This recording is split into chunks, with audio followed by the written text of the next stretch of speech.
Versi pertama nama desa Salam Nunggal, Leles Garut. Kian Santang kembali ke kerajaan untuk mengatur pemerintahan karena Kian Santang ingin memperdalam ilmu Islamnya di Tanah Suci.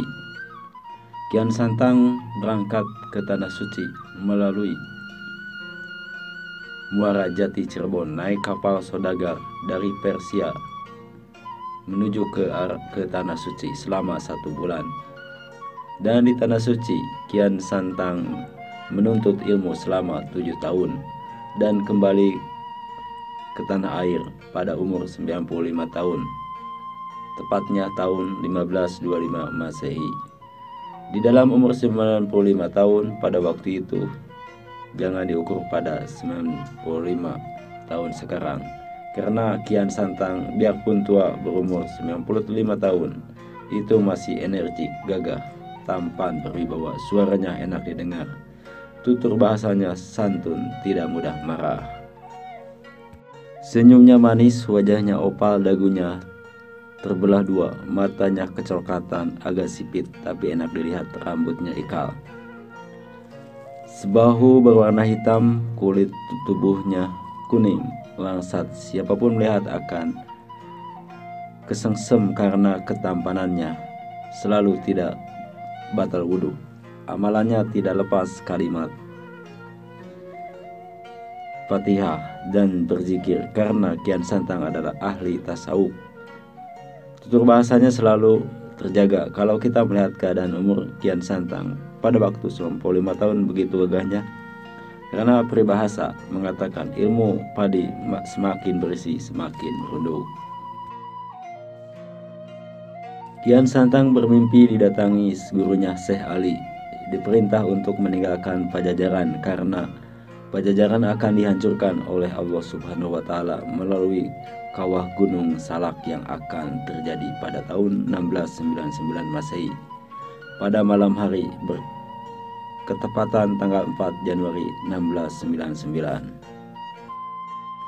Kian Santang terbangun dan berucap astagfirullah. Kian Santang pun memanggil abdi dalamnya, menceritakan tentang perihal mimpinya, dan Kian Santang pun pamitan pada abdi dalamnya.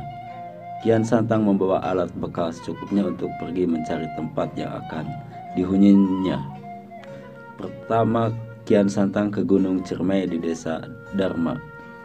Dia bermukim selama 1 tahun, berlanjut ke Gunung Galunggung hanya beberapa bulan, dan berlanjut ke daerah Garut.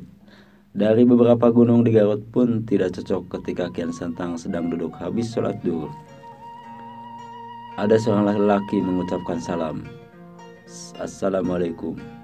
Kian Santang menjawab waalaikumsalam. Seorang lelaki menuturkan sebuah keinginan untuk dibersihkan atau dihitankan.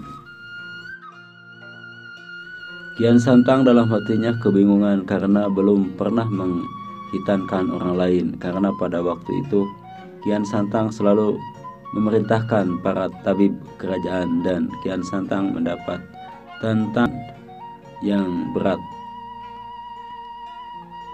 Pikir Kian Santang, kalau tidak dihitankan, dia takut tidak masuk Islam. Akhirnya Kian Santang menyanggupi dan dihitanlah orang itu. Batang jakarnya habis terbuang. Kian Santang kebingungan, darah berhamburan, akhirnya wafatlah orang itu. Dan Kian Santang memberi penghargaan berupa lisan dengan sebutan Islam Nunggal dan dimakamkan di situ. Sekarang namanya Salam Nunggal, tepatnya di Kecamatan Leles, Garut. Kalau dilihat dari cerita tersebut bahwa ini ada cerita tentang Kian Santang, yang dimaksud dalam cerita ini adalah Raden Sanggara menurut sumber yang saya dapatkan. Oke, sekarang kita lanjutkan ke versi kedua. Versi kedua, nama desa Salam Nunggal, Leles, Garut. Dahulu kala konon di negeri Kotai atau kerajaan pertama di Indonesia, seorang bernama Kundungga memiliki anak 3, Mulawarman, Purnawarman, dan Aswawarman. Anak yang kedua hijrah ke Pulau Jawa dan setelah menetap di Pulau Jawa, sebelah barat, tepatnya di kota Bogor.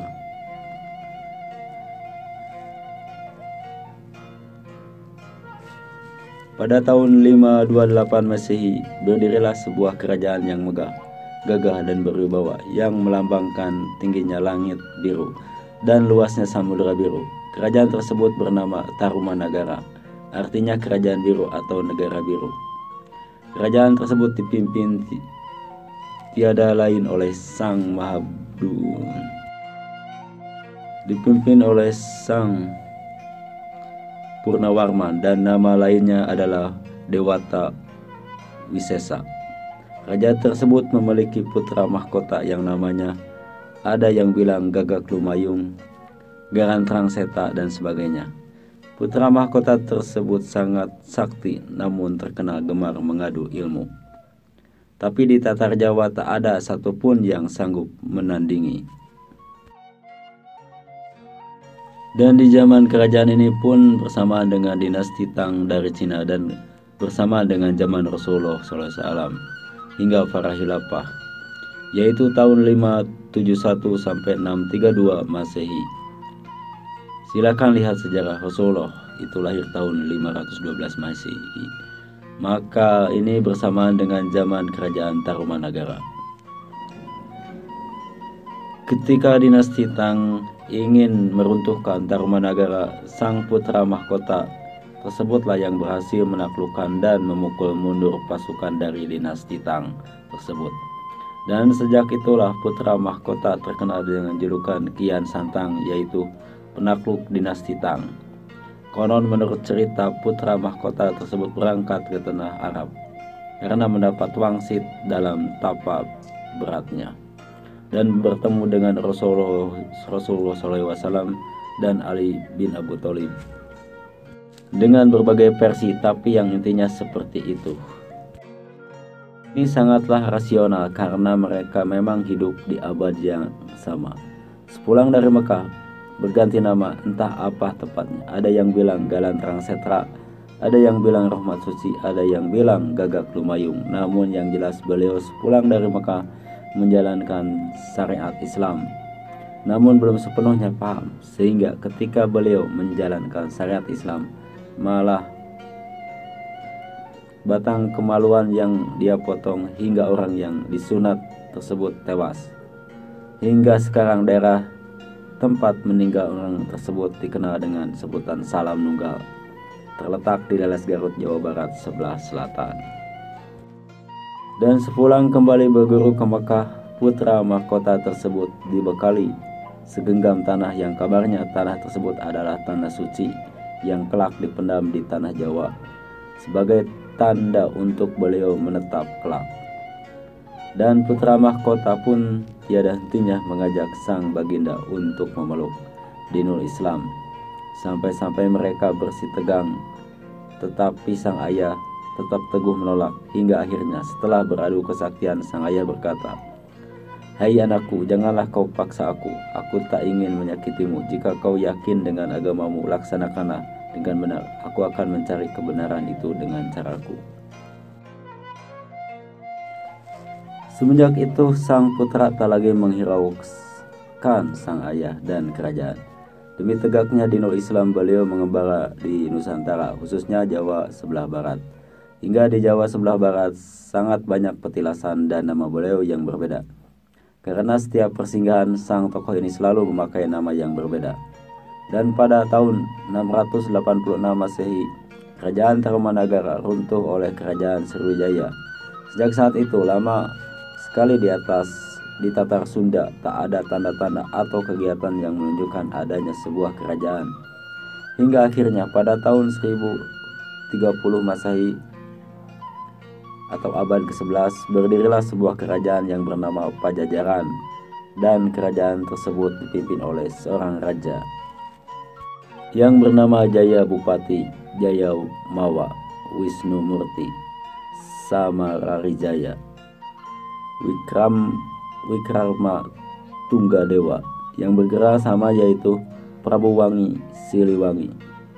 Raja kedua Pajajaran adalah Ranghyang Niskala Wistu Kancana, ketiga Ranghyang Ningrat Kencana keempat Sri Baduga Maharaja Jaya Dewata.